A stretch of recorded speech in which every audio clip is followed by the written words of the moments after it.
Game Day 1, the show, is brought to you by Veolia, the launch partner of Game Day 1, as well as White Plains Hospital.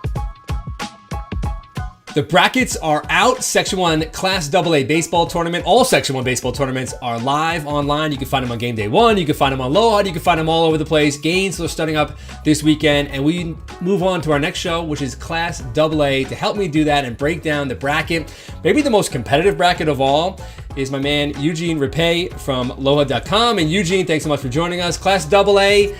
This is an interesting one, man. When you looked at this bracket, you had to think to yourself, you know, there's a lot of different little nuances to this bracket, and you really could pick basically maybe any one of like 6 or 7 teams to win it, I think.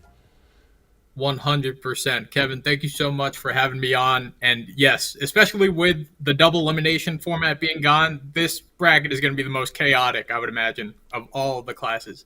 Yeah, when you look, obviously we just had our previous show on Class AAA. You got to be Ketchum, you got to be Arlington. But this one, you kind of have to like get past the minefield of like who's not going to throw an ace in the first round to try and save him for the second round. This is worked out to be a 15-team tournament, and obviously we look at the one team that got the bye, the number 1 seed. Mahopac will get a bye into the quarterfinals to take on the winner of Suffern or Horace Greeley. So we'll start with Mahopac. Just your thoughts coming in, and 13-6-1, 13 wins and being a number 1 seed. It's rare. Usually you got to win 16, 17 games to be number 1 seed. So the win with 13 shows just how difficult the schedule they played. Yeah, not only that, just how difficult of a class that they're in. The expectations were high for them coming in with a great amount of players back, and although, like you mentioned, 13 wins doesn't jump off the page compared to some other records that you see in other years. They've taken care of business so far, and they've had a bunch of quality results. They tied with John Jay's Fishkill, then they beat him in a rematch. They beat Yorktown, and then they lost a couple of close games to Fox Lane, Panis, and Arlington in a rematch. What impresses me is just their speed across their lineup. In the game that I saw them against Fox Lane, they stole 8 bases, and they were not afraid to run on the opponents. Tyler Castrotero, Hofstra commit, obviously is just such a game changer with his bat, and he can pitch too, and he brings just such a swagger to the diamond that's fun to watch. Tyler DeBrocchi is also a stud, recently pitched a no-hitter to close the regular season against Horace Greeley, and he also homered in that game, so he got it done both ways. But just overall, they have such great balance, such great speed across their lineup, and when they're unafraid to use it and just be assertive, they're fun. They're a fun team to watch. Yeah, I looked at them all year long as basically being like a great offensive team. They're gonna put up runs, they're gonna win, and then DeBrocchi throws a no hitter late in the season, and you realize that no, they're a little bit more of a complete team. We're not gonna give our pick just yet, but would you say just getting the bye alone? Are they the favorite? Who's the top contender to them? Would you say? You got to think Fox Lane is definitely somewhere in that conversation as top contender. They did beat Mahopac very early in the season in a game where they actually rallied from a 3-0 deficit and ended up winning 4-3 in walk-off fashion. Tyler Renz is one of the top pitchers in this entire tournament and this entire section. St. John's committed stud, but there's a lot more to this team than just him. I know some people like to think that it's a one-man squad, but last year they were young. Things started to trend towards the right direction in the second half of last season, and they finished 11-11, made a nice run to the semifinals, I believe. Off the top of my head, it's weird now just thinking of all the different reclassification switches now. But this year they're a contender in Class AA, a year older and wiser, with a great cast of players back like Will Rudolph, Logan Mamola, John Zernick, and PJ Stonsby have been hitting the ball very well recently. And Logan Hicks and Logan Provost are 2 guys that have been also pitching well out of the bullpen. So they have some complete depth around them as well.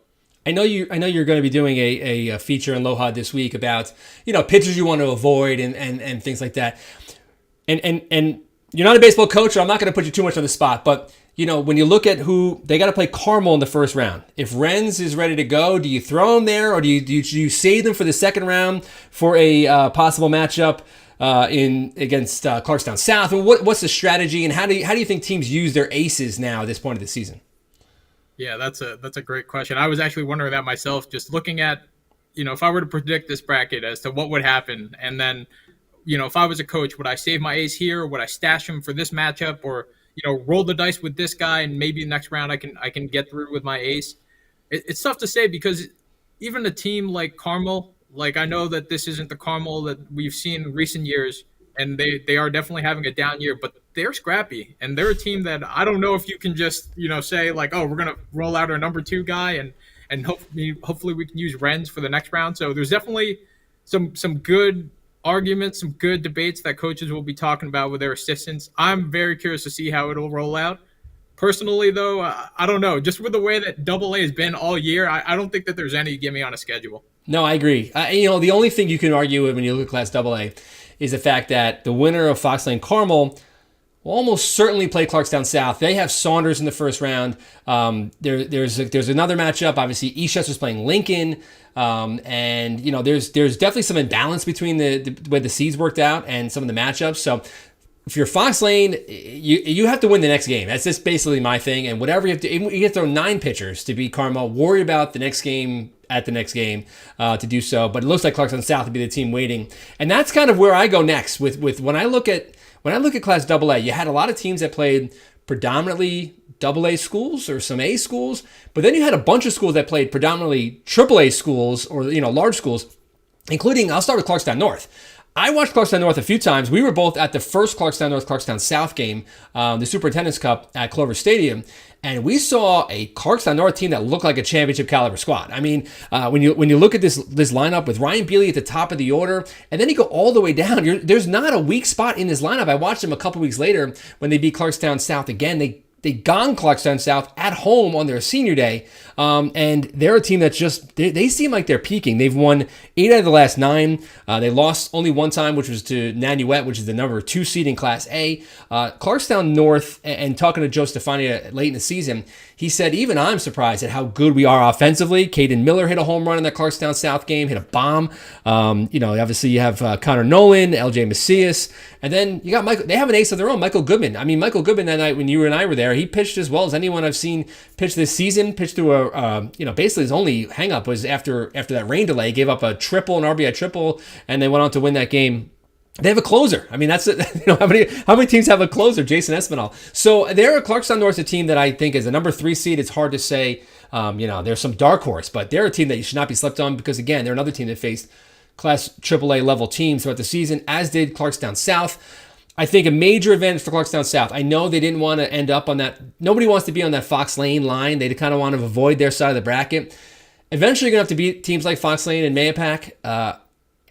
Clarkstown South's going to beat Saunders. They don't need to pitch their top 2 or 3 pitchers. They can basically hold their arms. They can basically just probably outscore Saunders in that opening round game, and then they'll have Kyle Sparring against Fox Lane for a right to go to the semifinals. And I like their chances of beating Fox Lane, especially if it's not Tyler Renz on the other side. Any other dark horses or any other sleepers you see in Class AA? Yeah, outside of the Clarkstowns North and South, I personally have been kind of leaning towards Yorktown recently. They're a team that has had some ups and downs throughout the season, but they have some quality results and some quality wins that make you go, wow, maybe there's something going on here. Maybe if they can string together some consistency or get the bats going or get some clean play behind their guys, they can get some things going. They have some quality wins over Fox Lane, Tappan Zee, and Rye. They also split the series with John Jay Cross River. They've also looked competitive and held their own against the likes of John Jay East Fishkill, Mahopac, and Arlington. And they also fought hard in a game against Ketchum where they were actually down 7-0, rallied to make it 7-5, and then Ketchum pulled away late to hold on for the win. So with the way that they're going right now, that's another team that I honestly wouldn't want to draw in my playoff route. You're right. Yorktown's a team that can, if they won the section championship, I would not be shocked.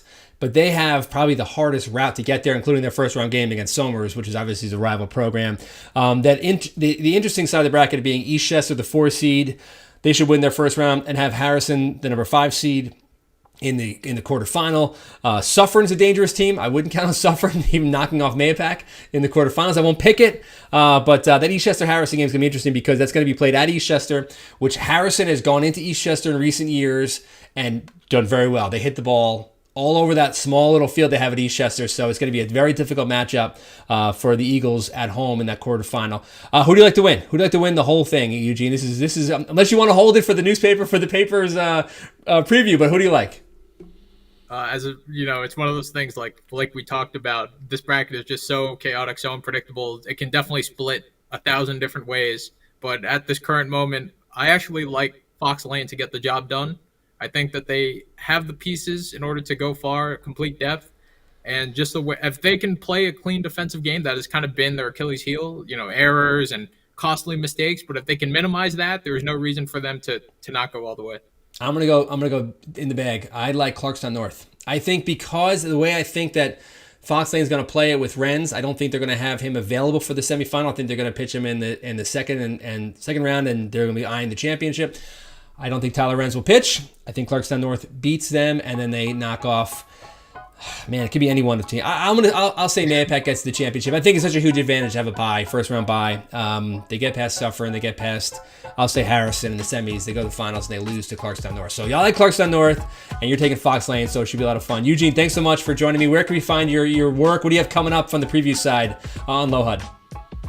On the preview side of Low HUD, we're going to have a couple of previews out. One will be teams to watch for the postseason in each class, and then another one will be some aces and pitchers you don't want to face. And for AA, there's going to be at least 20 guys on there, I would imagine.